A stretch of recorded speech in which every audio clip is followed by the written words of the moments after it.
Hello and welcome to my YouTube channel. Regular viewers will know I review many photographic, audio and video related products.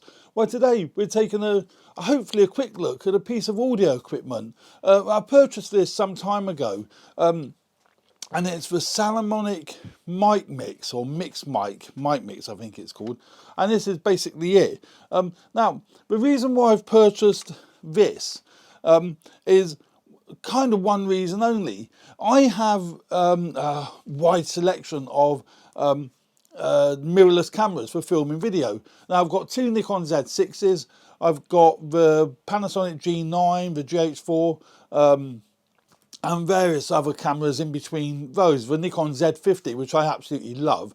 Now, the issue that I have with these is connecting XLR microphones to the actual cameras. Now, it's a shame really with the G9, because I say it's a shame because with the GH5 you can buy an XLR adapter, a Panasonic XLR adapter that slots into a hot shoe, and that transmits the audio from the XLR microphones into the camera. No cables needed, whatever. That's exactly the same as you get with the Sonys. The Sonys, you can buy a K2M adapter, which I used to have when I had my Sonys, which also did the same thing. So you could actually plug your XLR microphones in.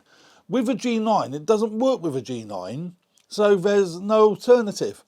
And I've had a number of people ask me outside of YouTube and on YouTube, you know, can I get XLR microphones inputs into the G9 or the GH4 or whatever? And the answer is yes, you can. It's a little bit of a workaround, but it does the job beautifully.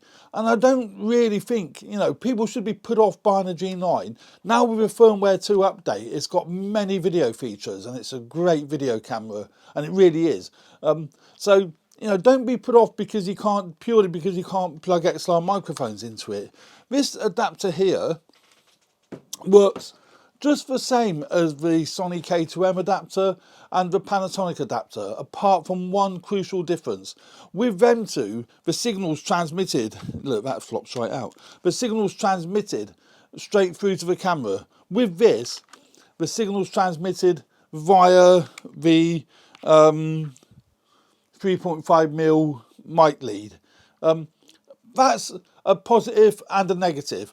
The only negative is, well, it's not a direct feed. But the positive is, and this is a really big positive, it makes this completely you know, usable and standard with all your kit. Because all the cameras, pretty much, well, all the semi-pro ones and high-end pro consumer ones have got a mic input, even if they haven't got a headphone jack. They've got a mic jack. So that lead will plug straight into it, onto the hot shoe, and then mic sockets will vary depending on what camera you're using. I've got the G9 here, so it's basically goes into there. He says fiddly when you, that's it, there we go. So that's now fitted to the G9, and other than getting your settings right, you're ready to go. It comes with this Saramonic microphone. It's a Saramonic, well, we call them gun mics, but we're not going to pick up any long distances. Yeah, that clips into the, I don't know if that can be seen, but that clips into there like that. But it's a bad design because it needs, I've probably lost the piece of rubber. There's a bit of rubber that probably goes around it. There is. I remember now. I don't know where it is. But yeah, that would fit in there with that rubber, and that would clamp nicely. So that would fit in there, usually very tight fit, comes with a windsock. And then that is your standard XLR connection. So that goes into either port 1 or port 2. I've got it into port 1. And on the back here, you've got your audio level controls, you've got your phantom power. If these mics need phantom power, you will plug some mics in that don't need phantom power. And you've got a whole host of other settings, and they're very professional settings. What you see on the back here is pretty much exactly what you would find on the Sony K2M and also the Panasonic adapter. So it's a fantastic workaround, powered by a little 9-volt battery. So obviously the Sony and the Panasonic units are powered from the camera. This is powered independently, which has another benefit. It's not going to run battery juice from your camera battery. So as it's totally independent, I mean, that's good, isn't it? Is that not good?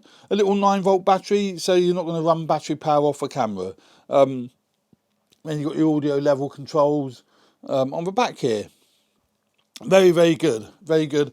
It's got a hot shoe or cold shoe on the top for mounting, you know, accessories, maybe a light. So you're not losing the shoe that's on the camera. You know, you've got another shoe on the top there.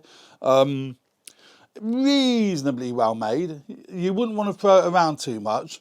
It's not as you know, the construction isn't as good as you would get from the Panasonic or the Sony, but it's half the price. Well, maybe not quite half the price. It's about 220 quid. This is 220, 250, something like that, and that's with a microphone. So I think it's great value for money. But it is plasticky. I'm not gonna lie about that. You know, you just don't knock it around. But you turn up on a shoot with that A, looks incredibly professional, and B, it gets the job done. So, you know, you can put your gun mic in there, you can put another XLR microphone into this other socket and trail it, you know, and run it down to your talent or whatever, or you can plug in a radio mic if you've got the adapters. You know, fully configurable, just the same as what the Panasonic and the Sony is. And the camera will record the 2 separate channels as well.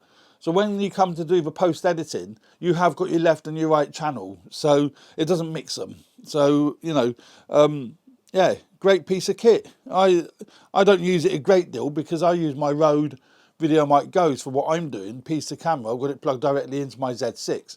So I don't need to use this for that, but I've got it available should I need it. So that works on my G9, that'll work on my Z6s, it'll work on my Z50 over here. You know, so unlike the others, as I said to you earlier, they won't. They're specific to a specific range of cameras. Although the Sony one will work with a lot of Sony cameras, unlike the Panasonic one. So that's basically the Saramonic MixMic. Funny name, but yeah, Saramonic MixMic.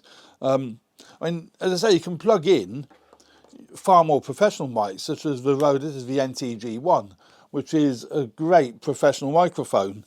You know, if you happen to own one, or you know, I don't know how expensive they are to buy, 150 quid, something like that. So they're not expensive. Yeah, so that will just clip into the shoe like so. No, I've probably got too much gaffer tape. Yeah, I got too much gaffer tape on that one. Look at that. Yeah, I ain't going to force that. So that'll break.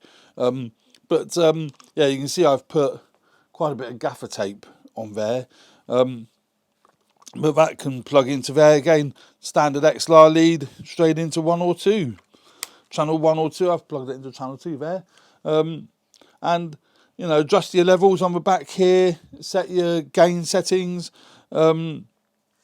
Phantom power, there you go. So great alternative to the Panasonic or the Sony, you know, the Sony models at a much less price. So there we go. That's the you know, Saramonic MixMic, an ideal device to get around audio issues with the Panasonic G9 and any other mirrorless style camera.